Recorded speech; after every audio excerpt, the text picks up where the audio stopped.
Have you ever felt like you are constantly recovering but never truly healed?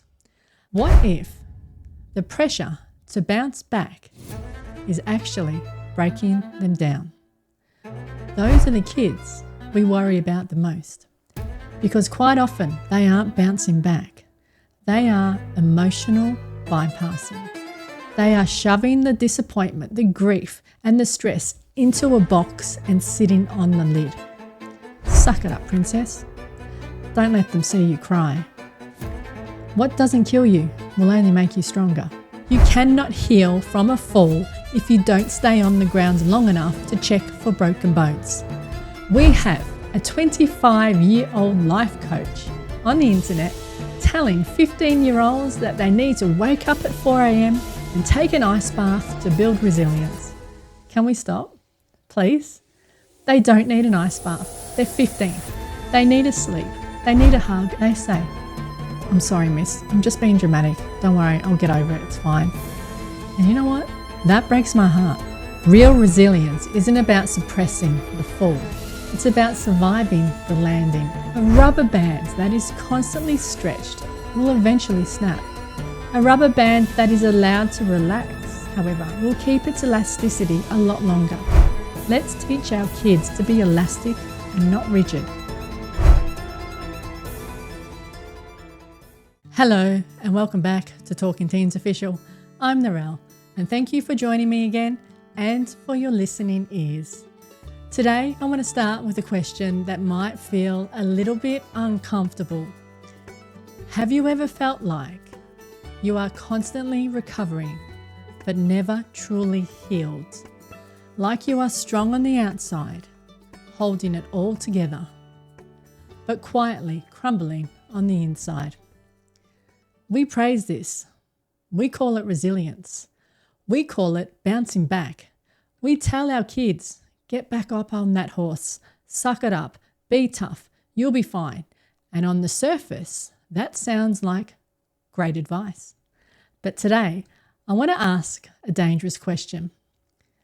What if the pressure to bounce back is actually breaking them down? What if this relentless pursuit of strength is leading them to burnout, emotional suppression, and a generation of kids who are terrified to admit that they are hurting? We are going to rip off that band-aid and explore the dark side of resilience, because from what I see in the classroom, we aren't always raising kids who are invincible. We are raising kids who are exhausted from holding up the sky. Let's look at what this perpetual strength actually costs. In schools, quite often we praise the students who are low maintenance, the ones who fail a test and say, "I'm fine, I'll just study harder." The ones who go through a breakup and show up the next day with a smile on their face. We call them resilient. We give them awards. We hand out resilience awards. But here is the staff room secret. Those are the kids we worry about the most, because quite often they aren't bouncing back. They are emotional bypassing.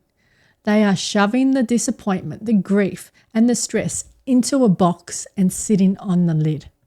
They're not dealing with it. And we encourage this suppression with the scripts that we've been handing to them as parents. We say things like, "Suck it up, princess. Don't let them see you cry. What doesn't kill you will only make you stronger." Or even, just get on with it. We think these are motivational. We think we are building their grit. But in reality, these are silencers. They tell your kid and your teenager that their pain is a nuisance and that winning means hiding how you actually feel. And the cost of that is burnout. You cannot heal from a fall if you don't stay on the ground long enough to check for broken bones. We teach them that strength means never showing weakness. We rob them of the ability to actually process their emotions. And we are teaching them performance, not processing. So if bouncing back can cause burnout, and academic burnout is a thing, and I will truly vouch for that in the schools. I see many kids go down that path. So if it causes burnout, why do they keep on doing it? Because they live in a culture of toxic positivity. Open up your Instagram feed, open up TikTok, and what do you see? It depends on how you've trained your algorithm, but we haven't taught our kids how to train the algorithm. We really need to. You see good vibes only, no bad days, #Grindset.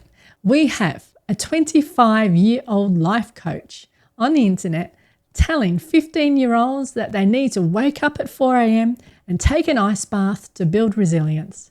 Can we stop, please? They don't need an ice bath. They're 15. They need a sleep. They need a hug. And for God's sake, they need some decent food. Please. We have accidentally created a world where feeling sad or angry or exhausted is seen as a character flaw. I see this in my classroom. A student can be in tears, completely overwhelmed, and they will often apologize to me. They say, "I'm sorry, miss. I'm just being dramatic. Don't worry, I'll get over it. It's fine." And you know what? That breaks my heart because they have internalized the message that their negative emotions are a failure of resilience. They think, if I was stronger, I actually wouldn't be feeling this. And that shame leads to isolation. They stop talking to us because they don't want to be a burden or a downer. They push us away exactly when they need us most, all in the name of being strong. So how do we fix this? We can't wrap them in cotton wool. Life is hard and they need to be resilient. But we need to redefine what resilience actually is, especially to the teenage brain. Real resilience isn't about suppressing the fall. It's about surviving the landing. It's not about bouncing back up instantly like a tennis ball. It's about being more like a tree in a storm. You bend, you sway. You might even lose a few branches or a few leaves, but you're still grounded. You stay rooted. We need to teach them the power of sitting with the discomfort. When they come to you with a problem, don't rush to fix it or cheer them up. Don't say, "Cheer up, Charlie. Look on the bright side of life." This is just invalidation with a smile. Instead, sit in the dark with them. Tell them, it makes sense that you're feeling this way and that you're sad. This sucks for you and I hate it. And I'm just going to sit here with you until it sucks a little less. There's not much else you need to do. You just need to be present and mindful of it. And by doing that, you are teaching them that emotions aren't dangerous. You are teaching them that they can handle the feeling without having to numb it or hide it. That is true strength.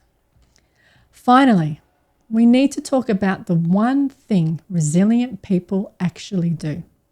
Are you ready for it? The one thing. They rest. In a world that praises the grind, rest has become a dirty word.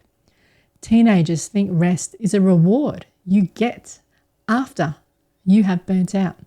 We need to teach them that rest is a discipline. It is the maintenance required to keep the machine running. And I need to be clear about something. Scrolling TikTok is not a rest. That is input. Your brain is still processing the data. Rest means staring at the ceiling. Rest means closing your eyes. Rest means doing absolutely nothing. If your teen is powering through sickness or stress or exhaustion, and this happens in the older years of high school, I want you to stop praising them. Tell them, "I'm proud of how hard you work, but I will be even prouder if you listen to your body and go to bed and get a bit of rest." Give them permission to be human. So let's bring it together in true teacher style. I will wrap it all up for you. We started by challenging the myth of the invisible bouncer. We learned that constant bouncing back creates emotional bypassing and leads to burnout. We rolled our eyes at the toxic positivity culture, the ice baths and the good vibes only pressure. And we redefined resilience. It's not about ignoring the pain. It's about sitting with it, processing it, and surviving it. And I want to leave you with one final thought. A rubber band that is constantly stretched will eventually snap. A rubber band that is allowed to relax, however, will keep its elasticity a lot longer. Let's teach our kids to be elastic and not rigid. Let's teach them that it's okay to not be okay. That's it for this week. If this episode resonated with you, or if you know a parent whose child is too strong for their own good, please share this with them. And if you want to continue the conversation, come and join us in our school community, Talking Teens Official. All you need to do is just Google Talking Teens Official and it will absolutely come up. And if you found real value in this, please consider buying me a coffee. The link is in the show notes. You can donate any amount you choose. It is not expected, but it's always appreciated. Finally, one last reminder that the doors are closing on my Parent Reset program, and you need to be inside my school as well to gain access to this and directly to me. Here I'm going to walk you through 3 pillars to help you stay connected and not triggered with your teen. Until then, remember that focus: connection over correction. I'm Narelle, and this is Talking Teens Official.